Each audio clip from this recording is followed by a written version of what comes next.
Good morning, good morning mga katuto. Hello, baby. Ayan, since nagdededi po ang ating maliit na bebe, ang i-discuss po natin ngayon ay tungkol sa mga pagkain. Oo.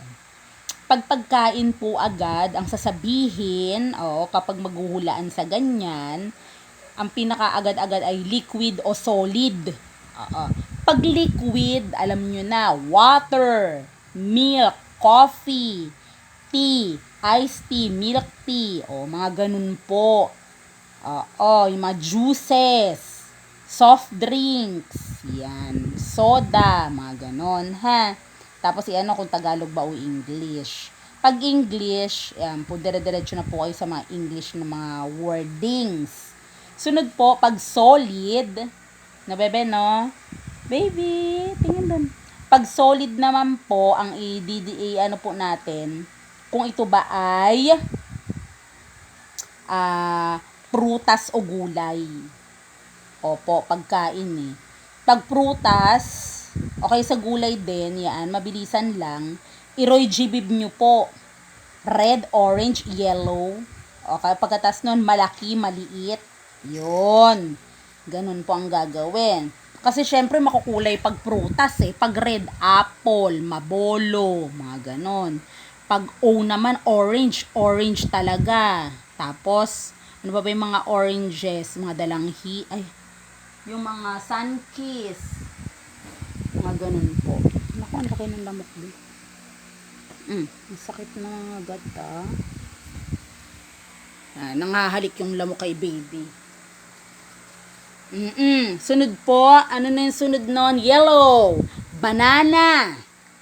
Mga banana, mga lemon, melon, cantaloupe. Ang English pala ng melon na cantaloupe. Sunod po, yellow,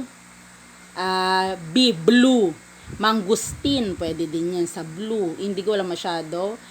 Then violet, duhat, grapes, mga ganon. Okay? Sa gulay, ganun din. Red, ano ba mga red sa gulay? Pero hindi masyado doon ha. Mahaba, maikli, o kaya maliit, malaki, pwede yun ganon. O kaya naman ganito, nasa bahay kubo ba? Ayan, huwag pindutin be, mamamatay yan. Nasa bahay kubo ba? Tapos isa-isahin nyo na po yun. Kumanta na ng bahay kubo. Pero talagang kakabahan pag nandoon na yun. Okay, sunod po sa condiments. Ano-ano yung mga condiments? Pwedeng liquid, pwedeng solid. Pag liquid, suka, toyo, ayan, vinegar, soy sauce, ano pa ba? Yung mga ketchup, yan. Sunod po nun, yung mga paminta, yan. Mga pamintang durog, ayan. Actually, buong paminta na lang yun. Sunod po, ano pa ba? Street foods ba? Ano dyan yung mga squid ball, fish ball, hotdog, pwede na rin yun, kwek-kwek. Yun yung one day old diba? Tapos, fish ball. Tapos, sunod po nun, ano pa bang mga pwede? Mga ulam naman, ulam ba, kanin, merienda, snack. Ayun, mabilisan na lang po ang pag-iisip nun. Pag mga merienda, kakanin ba? O mga pagkakanin, yung mga palitaw, bibingka, sapin-sapin, pag halo-halo ba? Ganon. Basta nasa merienda tayo. Pag ulam naman, may sarsa ba? Pag wala, malamang perito yun. Mga inihaw. So, karne, isda, chicken. So, usap na lang po kayo kung paano kayo hulaan. So, sunod po nun sa pagkain, meron po tayong ano pa ba sa gulay po, tas ulam, no? Okay na po yun. Makakaano na kayo doon. Isa-isahin nyo na lang po, ha? Kung ano-ano yung mga nakikita nyo. Tuyo ba? Oo. Iba yung toyo sa tuyo, So, liquid yung toyo, solid naman yung tuyo. Yun yung mga dried fish. What else? Ayun po sa mga pagkain.